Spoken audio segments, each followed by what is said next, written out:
शांति 22 जनवरी 1970 अव्यक्त बाप दादा के अव्यक्त महावाक्य सार है। अंतिम कोर्स मन के भावों को जानना। सभी कहाँ बैठे हो और क्या कर रहे हो?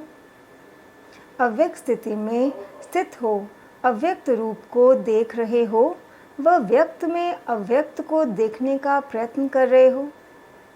इस दुनिया में आवाज़ है, अव्यक्त दुनिया में आवाज़ नहीं है। इसलिए बाप सभी बच्चों को आवाज़ से परे ले जाने की ड्रिल सिखला रहे हैं। 1 सेकंड में आवाज़ में आना, 1 सेकंड में आवाज़ से परे हो जाना, ऐसा अभ्यास इस वर्तमान समय में बहुत आवश्यक है ना। यह समय भी आएगा, वह समय भी आएगा। जैसे जैसे अव्यक्त स्थिति में स्थित होते जाएंगे, वैसे वैसे नैनों के इशारों से किसी के मन के भाव जान जाएंगे। कोई से बोलने व सुनने की आवश्यकता नहीं होगी। ऐसा समय अब आने वाला है। जैसे बाप दादा के सामने जब आते हो तो बिना सुनाए हुए भी आप सभी के मन के संकल्प, मन के भावों को जान लेते हैं। वैसे ही आप बच्चों को भी यही अंतिम कोर्स पढ़ना है। जैसे मुख की भाषा कही जाती है, वैसे ही फिर रूहों की रूहान होती है, जिसे रूह रिहान कहते हैं। तो रूह भी रूह से बातें करती है ना। लेकिन कैसे? क्या रूहों की बातें मुख से होती हैं? जैसे जैसे रूहानी स्थिति में स्थित होते जाएंगे, वैसे वैसे रूह की बात को ऐसे ही सहज और स्पष्ट जान लेंगे। जैसे इस दुनिया में मुख द्वारा वर्णन करने से 1-2 के भाव जानते हो, तो इसके लिए किस बात की धारणा की आवश्यकता है? विशेष इस बात की आवश्यकता है जो सदैव बुद्धि की लाइन क्लियर हो। कोई भी अपनी बुद्धि में व मन में डिस्टर्ब होगा तो लाइन क्लियर ना होगी, तो 1-2 के संकल्प और भाव को जान नहीं सकेंगे। लाइन क्लियर न होने के कारण अपने संकल्पों की मिक्सचरिटी हो सकती है। इसलिए हर एक को देखना चाहिए कि हमारी बुद्धि की लाइन क्लियर है। बुद्धि में कोई भी किसी भी प्रकार का विघ्न तो नहीं आता। अटूट, अटल, अथक, ये तीनों ही बातें जीवन में हैं। अगर इन तीनों में से एक बात में भी कमी है तो समझना चाहिए कि बुद्धि की लाइन अभी क्लियर नहीं है। जब बुद्धि की लाइन क्लियर हो जाएगी तो उसकी स्थिति स्मृति क्या होगी? जितनी जितनी बुद्धि की लाइन अर्थात पुरुषार्थ की लाइन क्लियर होगी, उतना उतना क्या स्मृति में रहेगा। कोई भी बात में उनके सामने भविष्य ऐसा ही स्पष्ट होगा जैसे वर्तमान स्पष्ट होता है। उनके लिए वर्तमान और भविष्य एक समान हो जाएंगे। जैसे आजकल साइंसदानों ने कहाँ कहाँ की बातों को इतना स्पष्ट दिखाया है, जो दूर की चीज़ भी नज़दीक नज़र आती है। इसी रीति से जिनका पुरुषार्थ क्लियर होगा, उनको भविष्य की हर बात दूर होते भी नज़दीक दिखाई पड़ेगी। जैसे आजकल टेलीविज़न में देखते हैं तो सभी स्पष्ट दिखाई पड़ता है ना। तो उनकी बुद्धि और उनकी दृष्टि टेलीविज़न की भांति सभी बातें स्पष्ट देखेगी और जानेगी, और कोई भी बात में पुरुषार्थ की मुश्किलात नहीं रहेगी। तो वह अनुभव, वह अंतिम स्थिति की परख अपने आप में देखो कि कहाँ तक अंतिम स्थिति के नज़दीक हैं। जैसे सूर्य अपने जब पूरे प्रकाश में आता है तो हर चीज़ स्पष्ट देखने में आती है। जो अंधकार है, धुंध है, वह सभी खत्म हो जाता है। इसी रीति से जब सर्वशक्तिवान ज्ञान सूर्य के साथ अटूट संबंध है, तो अपने आप में भी ऐसे ही हर बात स्पष्ट देखने में आएगी। और जो चलते चलते पुरुषार्थ में माया का अंधकार व धुंध आ जाता है, जो सत्य बात को छिपाने वाला है, वह हट जाएंगे। इसके लिए सदैव 2 बातें याद रखना। आज के इस अलौकिक मेले में जो सभी बच्चे आए हैं, वह जैसे लौकिक बाप अपने बच्चों को मेले में ले जाते हैं, तो जो स्नेही बच्चे होते हैं उनको कोई ना कोई चीज़ लेकर देते हैं। तो बाप दादा भी आज के इस अनोखे मेले में आप सभी बच्चों को कौन सी अनोखी चीज़ देंगे? आज के इस मधुर मिलन के मेले को यादगार बाप दादा क्या दे रहे हैं कि सदैव शुभ चिंतक और शुभ चिंतन में रहना।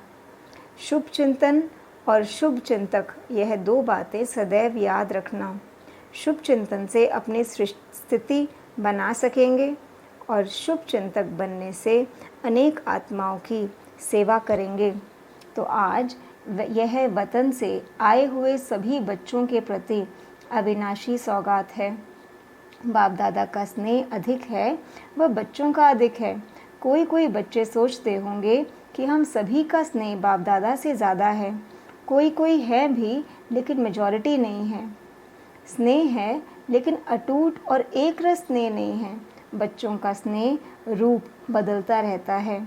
बाप दादा का स्नेह अटूट है और एक रस रहता है। तो अब बताओ कि किसका स्नेह ज़्यादा है? बाप दादा बच्चों को देखते हैं तो त्रिनेत्री होने से तीनों रूपों से देखते हैं। वह कौन से तीन रूप? जैसे आप बच्चे बाप को तीन रूपों से देखते हो ना, तो वह सभी जानते हैं।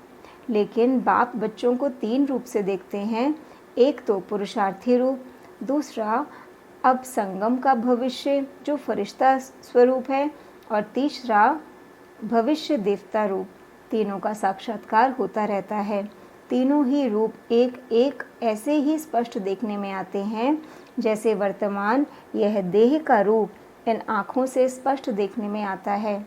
इस रीति दिव्य नेत्र द्वारा यह तीनों रूप स्पष्ट देखने में आते हैं। जैसे इन आँखों से देखी हुई चीज़ का वर्णन करना सहज होता है ना, चुनी हुई बातों का वर्णन करना कुछ मुश्किल होता है, लेकिन देखी हुई बात का वर्णन करना सहज होता है और स्पष्ट होता है। तो इन दिव्य नेत्रों व अव्यक्त नेत्रों द्वारा हरेक के तीनों रूप भी इतना ही सहज वर्णन करना होता है। वैसे ही आप सभी को भी एक दो के यह तीनों रूप देखने में आएंगे।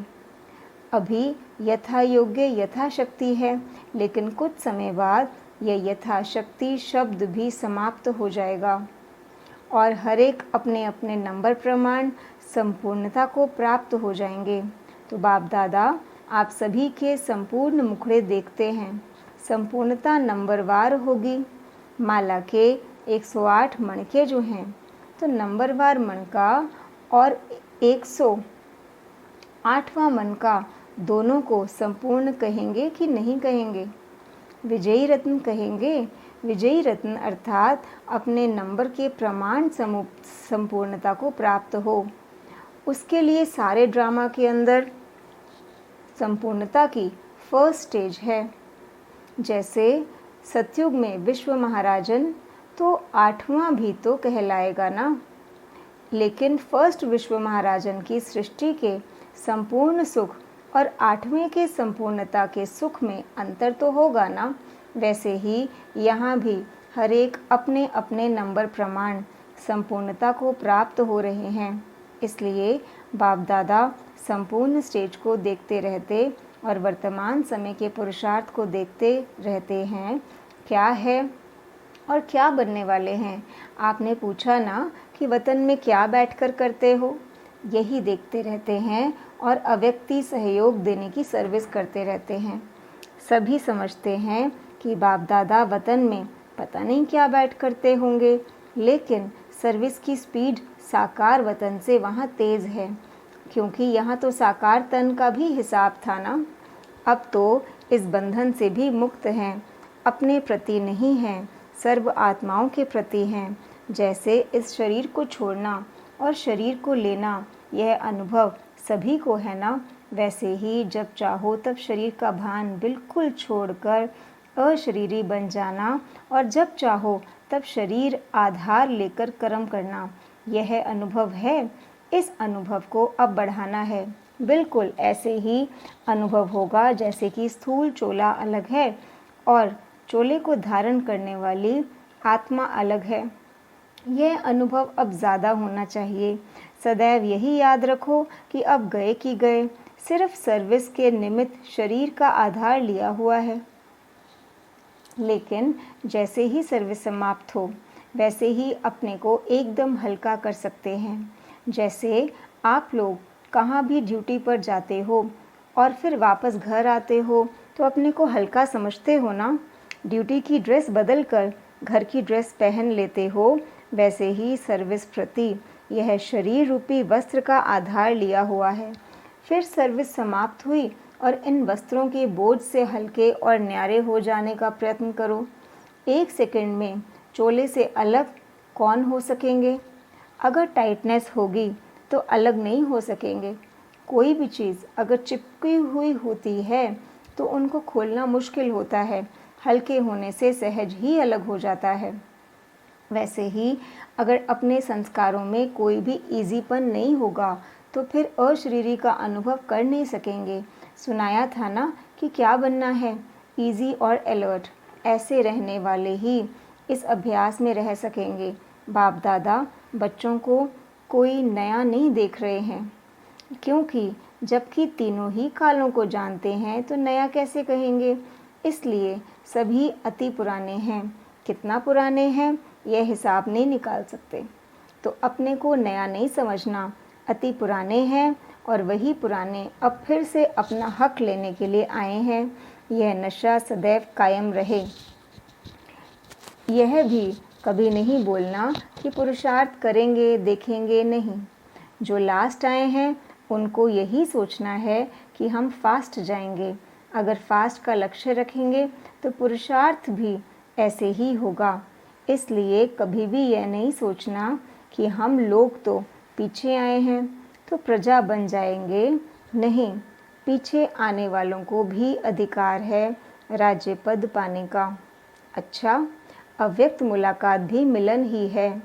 इसलिए सभी को यही निश्चय रखना है कि हम राज्य पद लेकर ही छोड़ेंगे।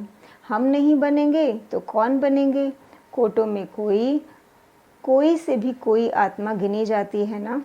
ऐसे कोटों में से भी कोई हम आत्माएं ड्रामा के अंदर हैं।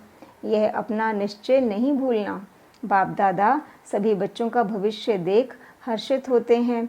एक एक से मिलना मन की बात तो यह है ना।